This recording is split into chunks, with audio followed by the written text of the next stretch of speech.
Hi, I'm Donato Giancola. Welcome to the studio today.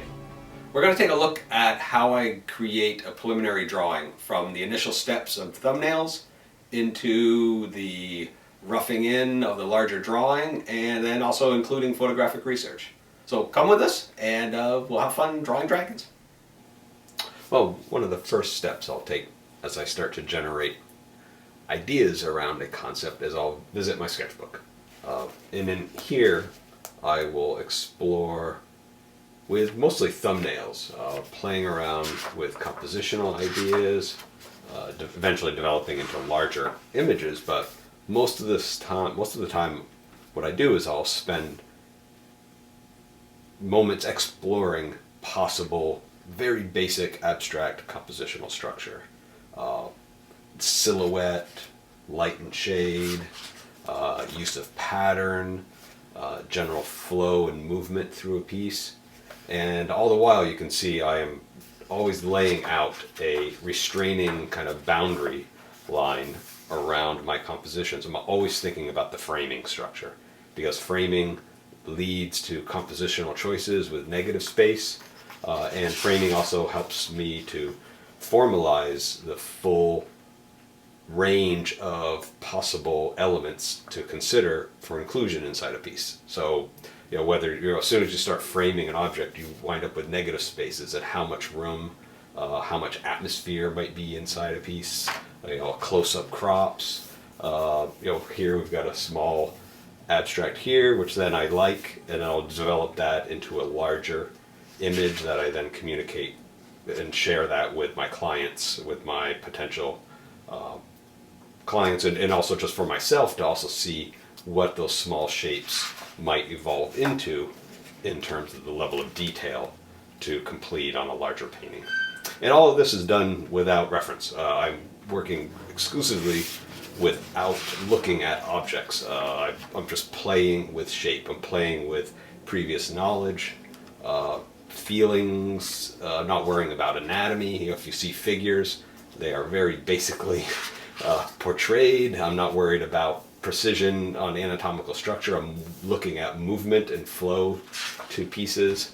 Again, looking at balances of shape and movement, and then again taking it to a larger form that I can then share with potential clients.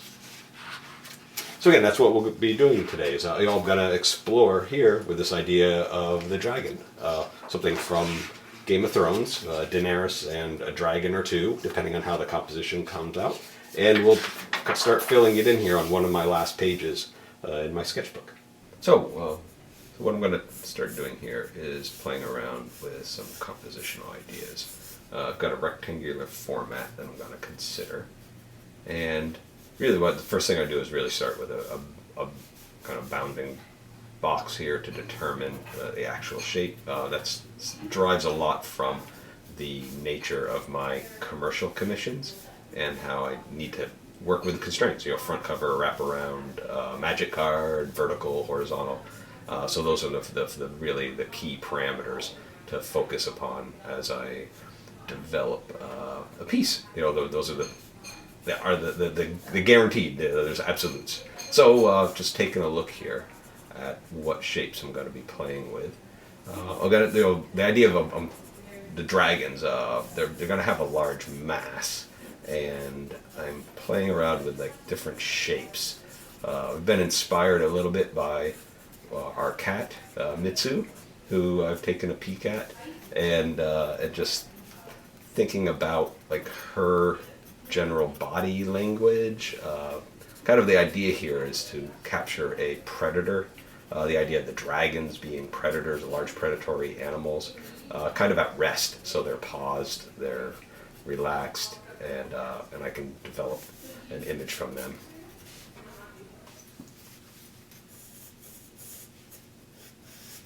Again, basically I'm just going to keep moving around, thinking about movement, kind of focusing on the idea of maybe having two dragons here, maybe one lower sweeping, and then as I think about their interconnected relationships, how I can link them together and find a spot for maybe Daenerys in this piece here. So really playing up the large scale mass, maybe a wing like here, hovering over her, one of the tail of a dragon, maybe flipping around behind, underneath her.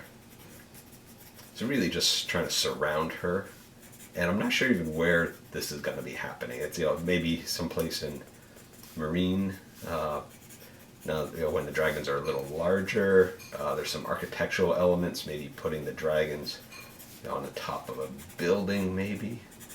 So they might be looking out over the city, so maybe down in this negative space here, I can squeeze a little bit of the cityscape in there. Thinking about lighting, so maybe the light, could be early morning sunrise, the dragons might be here and silhouetted against there. But again, it's like just these thumbnails being small, simple, not even worried about where the feet are attached.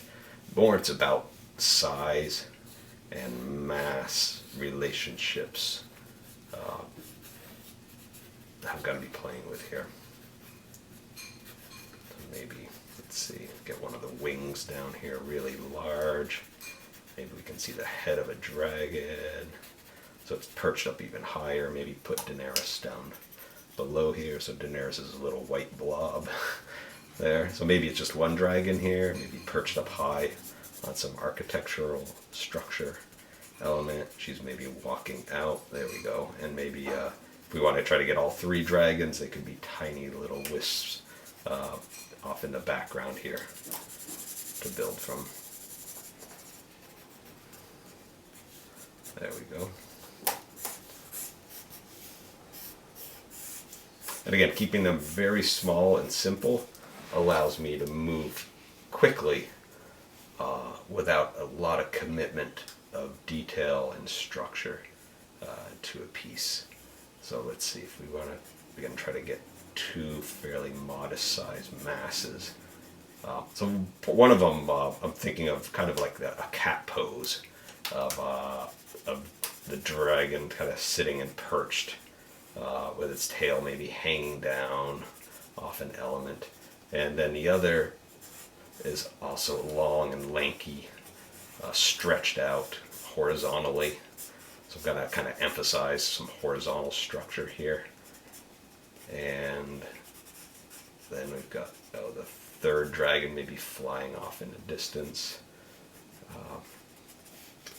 But again, what's happening here is I'm not getting any room for Daenerys to be squeezed in here.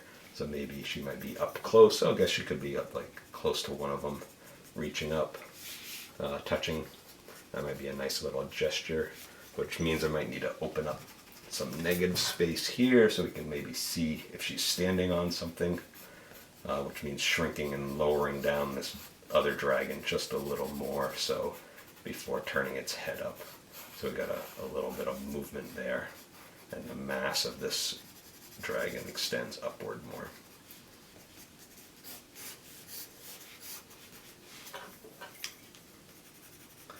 So again, we could actually maybe even silhouette Daenerys against a lighter sky. Got a light against light there.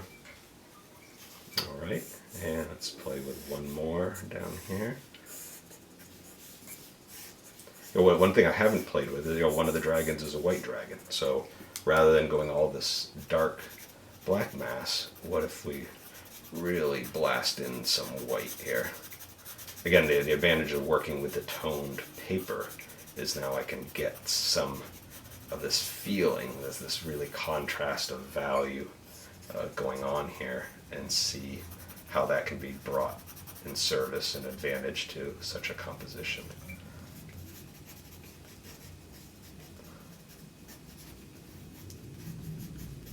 So there we go, there's a Daenerys, and so maybe it's just one of the dragons here that I'm just starting to see as it falls into place. So really centralized, Daenerys here to the right.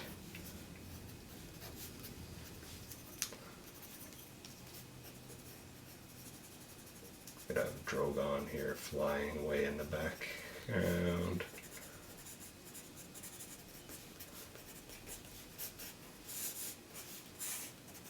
right, so let's just, let's see, I'll do one more maybe, just to see, maybe break up and fracture the composition just a little bit more. Sometimes it's just random lines that start the exploration as I start to see things evolve. So just the act of making a line, a commitment to a line can initiate a concept. Here, oh yeah, there we go, that's kind of neat. So what I'm seeing now is maybe the underbelly of a dragon as it's fired up close. So maybe the composition, we can extend it down just a little bit more. There we go. And now, so maybe Daenerys might be perched on the edge of some architectural structure here, like she's watching the dragon fly by. And then we could put another one perched up right behind her. Right there. Well, that's kind of neat as well. So this could actually be maybe catching the light. You know, the wing could be a little silhouetted against the sky here. So we got the sky. Get rid of the line here so we can see that a little better. And we got some shadow on this side. So the thing about this is that this is a language for myself. Like you guys are not intended to know like what I'm actually seeing, how I'm communicating with myself. And that's what I love about the abstracts is that they go. Look at, we got 6 abstracts in just a few minutes for possible ideas. And I might, run with some of these, develop them a little further. But what I'll do now is just pause, take it in, and I might generate a little larger thumbnail as I consider one of these to develop into a larger final format here for us today. But I kind of like where these are going, the overall feel, the narrative feel of Daenerys connecting with her dragons in kind of a not so much action moment, but a simple moment of like the sunrise, waking up, going to sea, feeding your cats, so to speak, saying good morning to your pets. And that's a wonderful little way to present and structure the narrative here for this piece.